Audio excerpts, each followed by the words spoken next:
Hello दोस्तों, आपका एक बार फिर से टी क्लास में स्वागत है। आज मैं बताने वाला हूँ किरचॉफ का नियम। इतनी आसान तरीके से, इतना मतलब बेहतरीन तरीके से दो नियम होते हैं। किरचॉफ जी ने दो नियम दिए।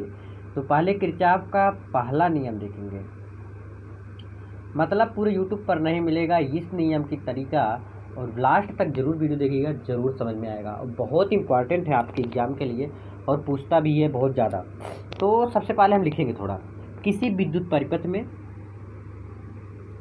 किसी विद्युत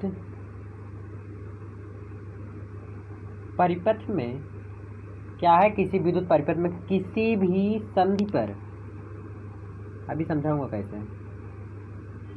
किसी भी संधि पर क्या है, किसी विद्युत परिपथ में किसी भी संधि पर मिलने वाली सभी मिलने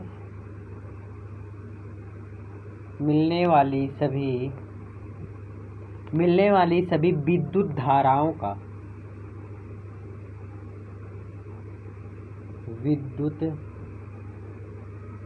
विद्युत धाराओं का बीजगणितीय योग शून्य होता है। क्या है, बीज गणितीय योग क्या होता है, शून्य होता है। आप कैसे भी बताऊंगा। अब देखिए ध्यान से, अब डायग्राम पढ़े थोड़ा। सबसे पहले ये मान लेते हैं कोई बिंदु हो गया, ठीक है। ये मान लेते हैं कोई बिंदु है। अब मान लेते हैं ये संधि की ओर आया, ऐसे आया, और ये ऐसे चला गया। यानी कि इधर से आया और इधर ही से चला गया। क्लियर हो रही बात ना। अब जैसे मान लेते हैं यहाँ से कोई आया, इधर से कोई गया, और इधर की तरफ क्या हो गया, निकल गया ऐसे। और कोई संधि इधर से जो है गया, केवल संधि पेयर मिल गया। समझ में आया बात। इधर से कोई संधि गया और इधर से गया, सीधे निकल गया, इधर से गया सीधे निकल गया, ठीक है। अब इसका नाम हम रख देते हैं I1, I2, I3, I4, I5। इतना समझ में आया ना। यानी कि ये जो बीच वाला संधि है, ये वाला, ये संधि की तरफ एक आया, फिर इधर से जब आया तो गया, आया तो गया। अब जो संधि की ओर जाता है, ध्यान से समझिए, किसी विद्युत परिपथ में किसी भी संधि पर मिलने वाली सभी विद्युत धाराओं का बीजगणितीय योग शून्य होता है। और जो धाराओं की ओर आता है तो क्या होता है, प्लस। अब देखिए क्या होता है,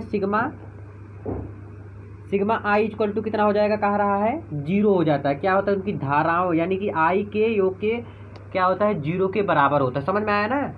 सिग्मा आई इक्वल टू क्या हो गया, 0। अब देखिए क्या हुआ, I1 तो गया, I1 क्या हुआ, गया I1। अब देखिए I1, अब क्या है I2। देखिए ये धारा से दूर जा रहा है, यानी कि माइनस, जो दूर जाएगा वो माइनस होगा।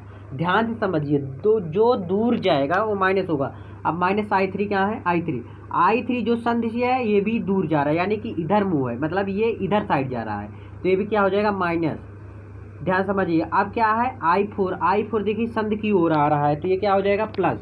जो संधि की ओर आएगा वो प्लस होगा, जो संधि से दूर जाएगा वो माइनस होगा। अब देखिए ये क्या है, संधि की ओर जा रहा है, तो यानी कि ये भी हो गया I5। इस किसके बराबर होता है, 0 के, यानी कि धारा है ना I। अब देखिए जो I है उसे इधर प्लस कर देगा, I1 क्या है, प्लस I4 प्लस I5, एक किसके बराबर है, सॉरी, तो इसको माइनस I1 है, तो इधर जाएगा तो क्या हो जाएगा, प्लस I2। अब ये भी जाएगा प्लस I3। क्लियर हुआ बात ना। अब इसमें लिख दीजिए, जो संधि की ओर आता है वो क्या होता है, प्लस होता है। जो संधि से दूर जाता है उसे क्या कहते हैं, जो दूर जाता है वो माइनस होता है। वही चीज़ लिखना है, संधि की ओर आने वाली, लिख लो, संधि की ओर आने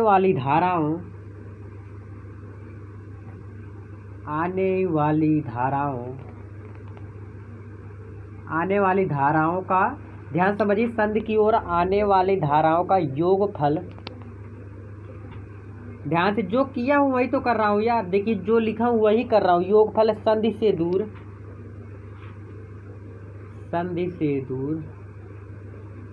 संधि से दूर जाने वाली विद्युत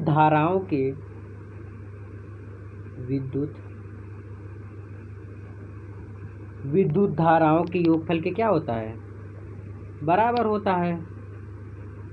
योगफल के बराबर होता है। अभी देखिए समझाऊंगा, आ जाएगा।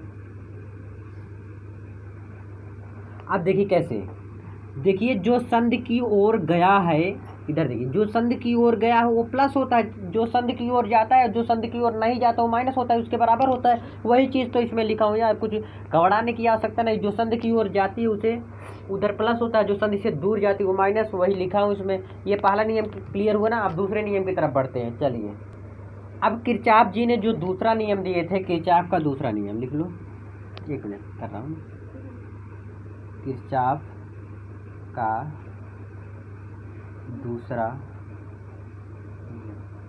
ये दूसरा नियम क्या है देखिए। अब देखिए ये दूसरा नियम पहले लिख देता हूँ और फिर वैसे डायग्राम बना के पहले की तरह वैसे फिर बनाएंगे और बहुत मज़ा आने वाला है, क्योंकि मैं बताऊंगा ना आपको। लिखिए, मुझे उम्मीद है किरचॉफ जी का जो पहला नियम था उसको याद हो गया है। किसी विद्युत परिपथ के बंद, किसी विद्युत परिपथ के बंद जाल के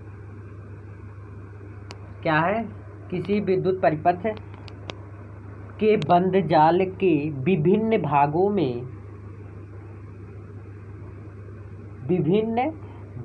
में प्रवाहित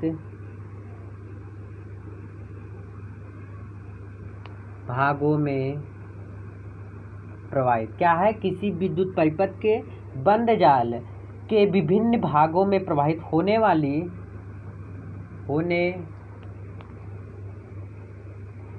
वाली विद्युत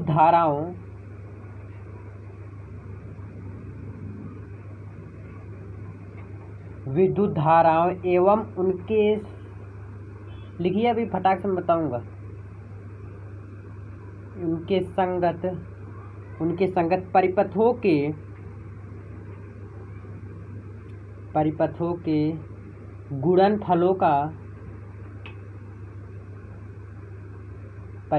गुणनफलों का बीजगणितीय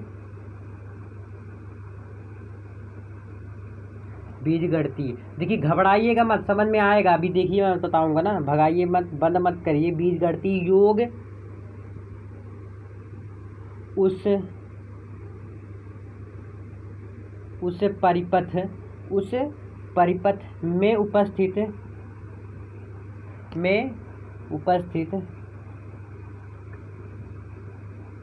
क्या है, उस परिपथ में उपस्थित कुल विद्युत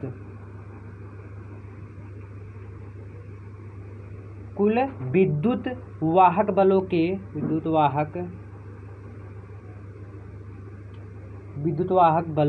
के ध्यान समझिए, विद्युत वाहक बलों के बीजगणितीय योग के बराबर होता है। बीजगणितीय योग के बराबर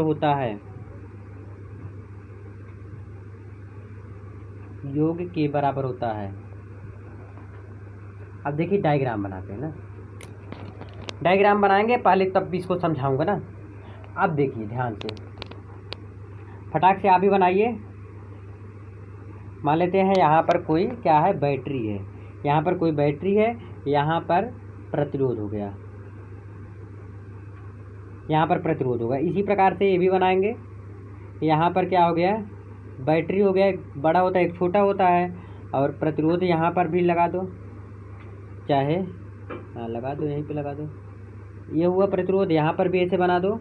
यहाँ पर जो है बैटरी मत लगाओ, जाने दो, दो ही बैटरी बहुत है। अब इसको लास्ट में क्या है, प्रतिरोध से जोड़ देंगे।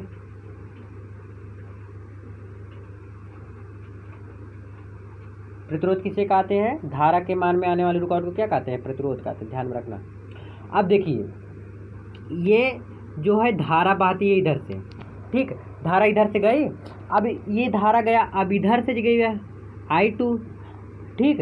अब देखिए इसको क्या मान लेते हैं हम R1 और ये R2, क्लियर हो रहा है ना, सॉरी ये प्रतिरोध तो ये है ना, प्रतिरोध को R1 से मान लेते हैं, इसको मान लेते हैं R2 और इसको मान लेते हैं क्या R3। ठीक, अब इसका नामकरण कर दो, इसका नाम कर दो A, इसका नाम कर दो B, इसका नाम कर दो C, इसका नाम कर दो D, इसका नाम कर दो E और इसका कर दो F। अब ठीक है ना, यहाँ पर दो बैटरी है।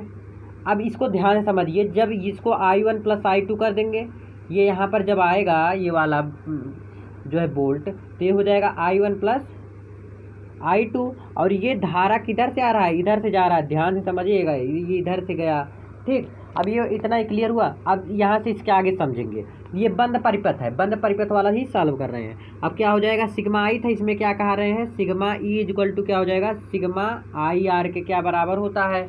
ठीक है, अब ए बी सी डी में क्लियर करेंगे, किसमें, ए बी सी डी में, चित्र में देखेंगे, डायग्राम में यानी कि देखेंगे ए बी सी डी में, ध्यान से समझिए, ए बी सी डी यानी कि इतने में समझना है, ए बी सी डी में।